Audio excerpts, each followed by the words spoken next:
Don't you think Israelis are raised to hate Palestinians and Arabs? No. Why? Why? Yeah, like why don't you think that? Oh, because I see how people are living here. I mean, I was just in the grocery store and I had an Arab person help me. He gave me a box. He helped me with my groceries. It's pretty simple. I mean, we work with them. We live with them. You don't find that there are people say like hateful things about them? Everyone says hateful things about everyone, no matter where you go. לדעתך, האם ישראלים מגדלים את הילדים שלהם לשנוא ערבים? לא, לאו דווקא. נראה לי שיש את כל אחד והמדיניות שלו. אני לא חושב שהם רוצים, מלמדים אותם לשנוא או דברים כאלה חלילה. לא נראה לי. כן? אתה לא שומע הרבה שמלמדים לשנאה? לא, ממש לא. אני אישית הרבה שנים באזור ובכלל בצפון לא נתקלתי בדבר כזה, ואני עובד הרבה עם ציבור ודברים כאלה. אני לא ראיתי אף פעם מגמה כזאת שרוצים לשנוא ערבים. אדרבה, רוצים שיהיה, איך אומרים, סטטוס קוו ויהיה מה שצריך, שיהיה שילוב בין העמים, שיהיה שלום ואחדות ולא מלחמות. אוקיי, השאלה זה ככה. את לא חושבת שישראלים גדלו לשנאה לערבים? לא. למה? למה את חושבת ככה? כי ככה חינכו אותנו שלא, זה כולם אותו דבר. אני גדלתי פה ברמת השרון ולא ראיתי את זה, ואני מזכירה דירה מערבי. כן? כן. רגע, הוא בעל הבית פה ברמת השרון? כן. הוא איש מדהים, ושאנחנו שהייתי ילדה, עברנו לפה, היה שומר ערבי, הוא היה נכנס, ההורים שלי, היו מכניסים אותו הביתה ולאכול ולשתות, ואת כל הדברים שלא היינו צריכים נתנו לו. הוא היה ח'אן יונס, לא זוכרת מה זה היה פעם. זהו. מה? ח'אן יונס? ח'אן יונס, אני חושבת, לפני 40 שנה. כן, כאילו בשטחים. כן. האם ישראלים מגדלים את הילדים שלהם לשנוא ערבים? לא. למה אתה אומר לא? למה אתה חושב לא? כי אם היו מגדלים לשנוא את היהודים, קודם כל לא היה דו-קיום, ולא היה ערבים סביבנו, ועובדה שיש ערבים סביבנו, והם חיים ועובדים סביבנו ולומדים באותו בית ספר, באוניברסיטאות, בבתי חולים, בתי מרקחת, אז אני לא חושב שמגדלים את הילדים לשנוא את הערבים. מה עם הערבים בעזה ויהודה ושומרון? כן. אני חושב שהם כן מגדלים את הילדים שלהם לשנוא את היהודים. לא, אני מדבר על אם אתה מגדל את הילד שלך לשנוא אותם, אלה בעזה. לא לשנוא, אבל להיזהר. אתה לא חושב שישראלים מגדלים את הילדים שלהם לשנוא ערבים ופלסטינים? בכלל לא. תסביר. יש בתורה, הם מכבדים כל אדם. כל אדם באשר הוא אדם. כולנו נולדנו מהאדם הראשון. כולנו אותו דבר. נולדנו מהאדם הראשון. אבל יש מצד שני, הקם להורגך השכם להורגו. אתה לא יכול להיות במצב של סכנה, שמישהו מאיים על חייך ולהישאר באהבה גדולה. צריך לאזן. אז האיזון הוא כזה. כל אדם, מכבדים אותו באשר הוא אדם. כבוד האדם. ממש כבוד האדם. ולכבד אותו גם בשפה וגם במזון וגם בדיור ובכל דבר. מצד שני, בא אדם ומסכן אותך, ואתה עומד בסכנה, או אותך, או את ילדיך, או את משפחתך, אז אתה צריך להגן על עצמך. ולהגן על עצמך זה אפילו להשכים. להשכים הכוונה היא להקדים אותו ולפגוע בו לפני שהוא פוגע בך. אז איך אתה מסביר שיש באמת שנאה? כאילו, בשני הצדדים. השנאה, אתה יודע, לפעמים קיימת בתוך משפחות אפילו, שם ירחם, כן? השנאה אי אפשר להסביר אותה, זה רגש. זה רגש קשה מאוד להסביר אותו, אבל כשאנחנו פה בתוך, נקרא לזה ארץ ישראל, בתוך המתחם הזה, ברור שיש פה שנאה, אנחנו באנו ורוצים להחזיר את כל היהודים לארץ, ומצד שני הם, לא שהם חיים איתנו בנחת. אגב, מי שחיים איתנו בנחת, לא נראה לי שיש לו בעיה, הפוך, אני מכיר הרבה, יש לי חברים כאילו ערבים. יש לי חברים ערבים. מצד שני, אלה שהם רוצחים, כמו אותו אחד אתמול, ערבי ישראלי שנכנס לאוטו, נסע, ופשוט נכנס ב8 חיילים. תראית את הסרטון הזה? אתה לא יכול לאהוב אותו. אתה לא יכול לאהוב אותו. הוא מסכן את האחים שלך, הוא מסכן אותך, אתה מבין את הניואנס הזה? האם אתה חושב שישראלים מגדלים את הילדים שלהם לשנוא ערבים? לא, אני חושב שישראלים מגדלים את הילדים שלהם לרצות לחיות ולא לוותר לכל מיני רעיונות שבאים וחולפים בעולם. אז לא, ישראלים מגדלים את הילדים שלהם רצון חזק לחיים. זה מתבטא בכלכלה, זה מתבטא ביצירתיות, בהמון המון דברים שמקדמים לנו את המדינה ואת העם, וזה מתבטא גם בזה שהם רוצים לשנוא את האויב שלהם חזק, כמו שצריך. אוקיי. יש לך ילדים? כן. אתה אומר להם משהו נגד הערבים? לא, בדרך כלל לא. לא צריך. ושלא בדרך כלל? לא, אם יש אירוע חריג, אז שואלים מה קרה, אז כן, אז יש אויב שרוצה להרוג אותנו, ואנחנו צריכים להגן על עצמנו, צריך למגר אותו. את הרע צריך לא לברוח מהרע, צריך לרדוף אחריו. מה זה אומר למגר? זה אומר להרוג את מי שרוצה להרוג אותי. לפי הראייה שלך, מי רוצה להרוג אותך? כרגע האומה הערבית. האומה? כן. ש-450 מיליון איש, כמעט 500 מיליון, לא יודע. האומה הערבית במזרח התיכון, בארץ ישראל, סביב ארץ ישראל. כאילו פלסטינים.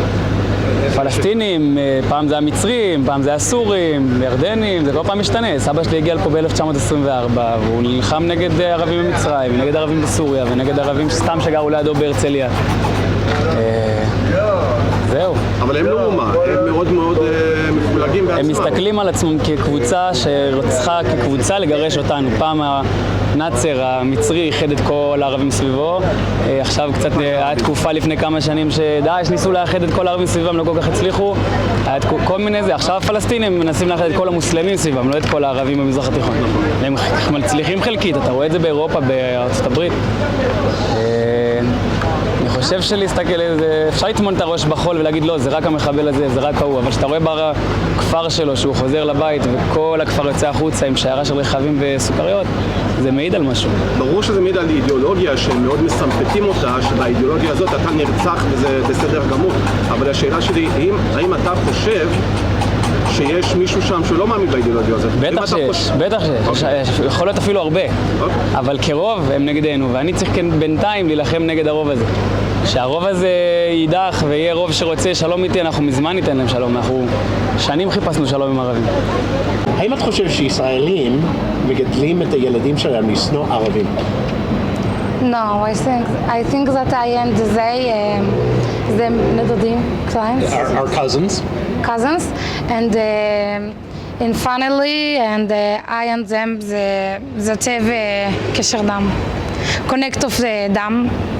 Blood connection? Blood connection, yeah. And don't need to fight,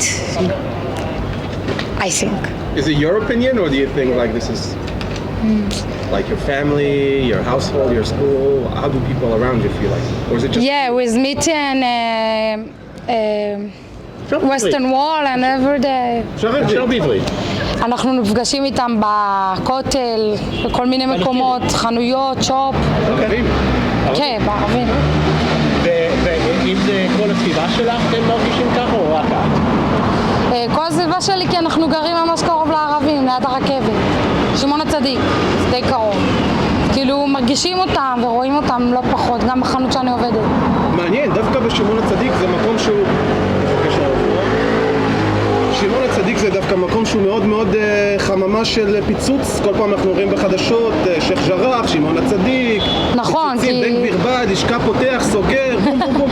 זה מקום מרכזי, זה בכל אופן הקבר של שמעון הצדיק. אבל את נותנת וייב של חום, של אהבה, של אחווה, שכאילו סבבה לך ולשכנים. לא, רואים שיש להם שנאה, כאילו בעיניים, אין מה לעשות, זה כאילו ספסוני יעקב, לא משנה מה תעשה. אבל זה לא עשיו. זה אחים שלו, זה אותו דבר, הם בני הדודים שלנו. עשיו זה אח של... אותו דבר, אח של יעקב בדיוק. כן, אבל יעקב בא... זה ישמעאל ויצחק. ויצחק וישמעאל הם האחים. בסדר, זה אותו דור. זה מדור לדור. לא אותה שושלת, אבל... אבל זה ממשיך מדור לדור. כמו שאני, האב האומה שלי זה אברהם אבינו. נכון. ואני בכלל מאמא אחרת, כאילו, בסדר, זה ככה עובר, מדור לדור. האם מגדלים לשנאה פה? כן, מה אתה אומר? יכול להגיד? כן. לא, אני נכה צה"ל, אני שירתתי פה ביחידה, בקרבי, החברים שלי ביחידה לא כל כך שונאים את הערבים ולא נגד זה, וילדים שלהם גם לא. אנחנו תמיד חברים, אבל אם הולכים עלינו, אנחנו הולכים עליהם. כמו שיש לנו סימן של זית, זה שלום, ויש גם את כזה סכין, אני לא יודע איך מסבירים את זה, כאילו, מילה, אני לא יודע. אבל איפה שרת? בעזה? אני שרתתי בקרבי, כאילו. קרבי, אבל איפה? בלבנון? לא יכול להגיד. אתה לא יכול להגיד, אבל היית בקרב. אני הייתי ולא שמעת, אתה אומר שלא שמעת שנאה או כן שמעת שנאה? נגד הערבים? לא היה דבר כזה. למה אתה חושב שזה ככה? שאין שנאה? אנחנו במלחמה.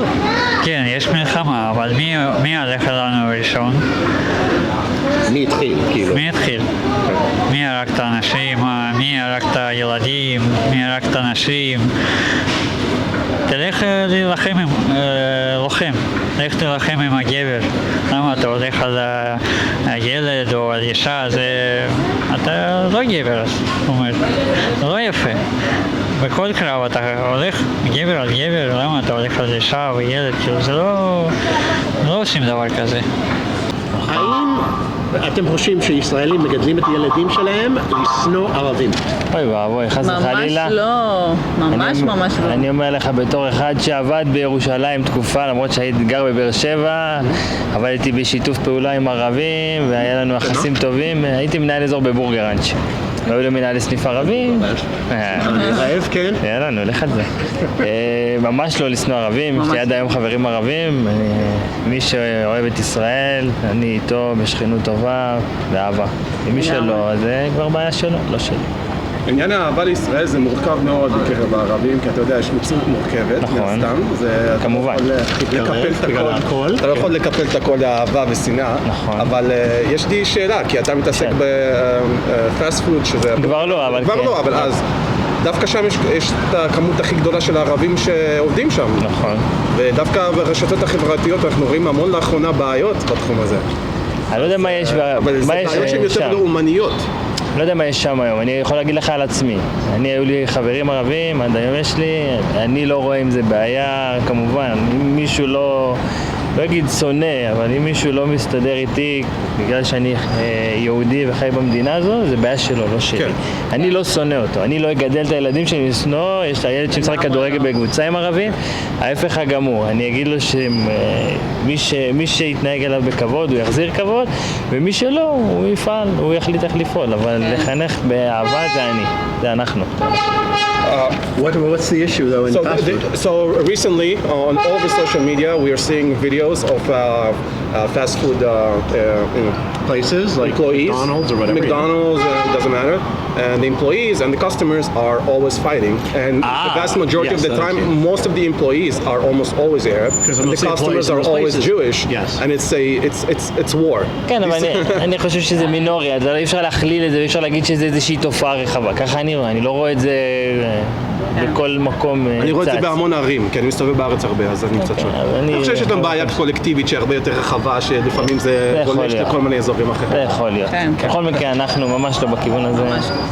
לא, ברור, אנחנו חס וחלילה אומרים שאתם, לא, אני אומר. יש העלות של האינטרנט, זה הכל. אנחנו. Please support the Ask Project. The way I'm able to do this is for you guys to donate and contribute money to the project, and I'm able to come to places like this and ask your questions. So please see the description, send me questions, subscribe, ring the bell, and donate and contribute money if you can. Thank you.